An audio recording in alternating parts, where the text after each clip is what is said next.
Hello बच्चों, स्वागत है आपका अपने YouTube चैनल HD केमिस्ट्री में।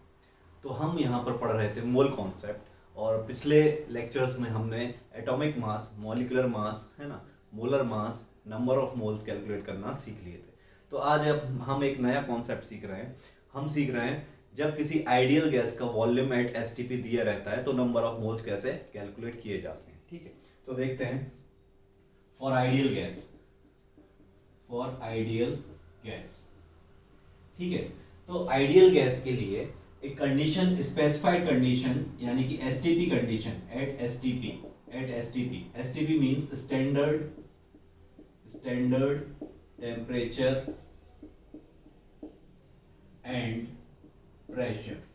ठीक है, तो किसी भी आइडियल गैस का अगर हम एसटीपी कंडीशन पर, standard temperature and pressure condition, जिस पर प्रेशर होता है 1 atm और टेम्परेचर होता है 273 केल्विन, इस कंडीशन पर अगर हम किसी आइडियल गैस को ऑब्जर्व करें तो उस आइडियल गैस का वॉल्यूम, एक मोल का वॉल्यूम होता है 22.4 लीटर। ठीक है, तो एट एसटीपी 1 मोल ऑफ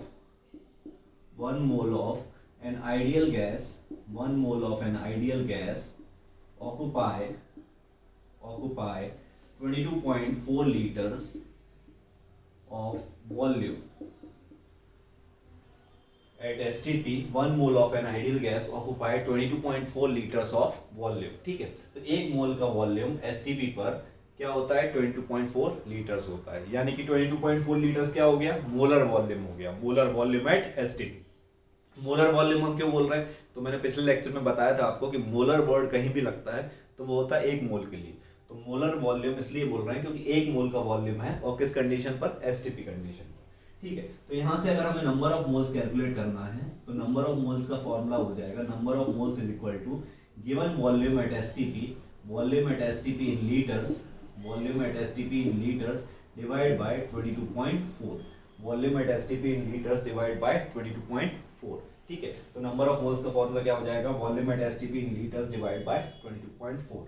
ठीक है, जैसे कि for example if we have 67.2 litre CO2 at STP, then number of moles कैसे कैलकुलेट करेंगे, 67.2 डिवाइड बाय 22.4, तो ये आ जाएगा 3 मोल्स। ठीक है, 3 मोल्स आ जाएगा। ठीक है, अगर हमें वॉल्यूम पता है और मोल्स निकालना है तो हम वॉल्यूम को डिवाइड कर देंगे, एसटीपी वॉल्यूम को डिवाइड कर देंगे 22.4 से। ध्यान रहे वॉल्यूम जो आप रख रहे हो वो लीटर में होना चाहिए। ठीक है, हाँ, अगर आपको नंबर ऑफ मोल्स पता है और वॉल्यूम कैलकुलेट करना है तो क्या करेंगे, तो वॉल्यूम कैलकुलेट करने के लिए आपको नंबर ऑफ मोल्स इंटू 22.4 करना पड़ेगा। ठीक है, तो जो वॉल्यूम आएगा वो आएगा लीटर्स में। किसमें आएगा, लीटर्स में आ जाएगा। क्लियर है, तो सिंपल सा फॉर्मूला था, लेकिन ये फॉर्मूला याद रहे केवल गैसियस सब्सटेंस के लिए एप्लीकेबल है और वो भी आइडियल गैस के लिए और वो भी एसटीपी कंडीशन पर।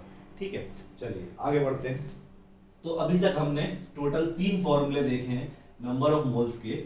जो 3 फॉर्मूले हैं उनको अब हम इंटर रिलेट कर रहे हैं, है ना, एक फॉर्म से दूसरे फॉर्म में कन्वर्ट करने के लिए इंटर रिलेट कर रहे हैं। जैसे मास को मॉलिक्यूल्स में कैसे कन्वर्ट कर सकते हैं, है ना, मॉलिक्यूल्स को वॉल्यूम एट एसटीपी पे कैसे कन्वर्ट कर सकते हैं, वॉल्यूम एट एसटीपी को मास में कैसे कन्वर्ट कर सकते हैं, तो ये हम देखने वाले हैं। ठीक है, तो यदि आपके पास नंबर ऑफ मोल्स हैं तो नंबर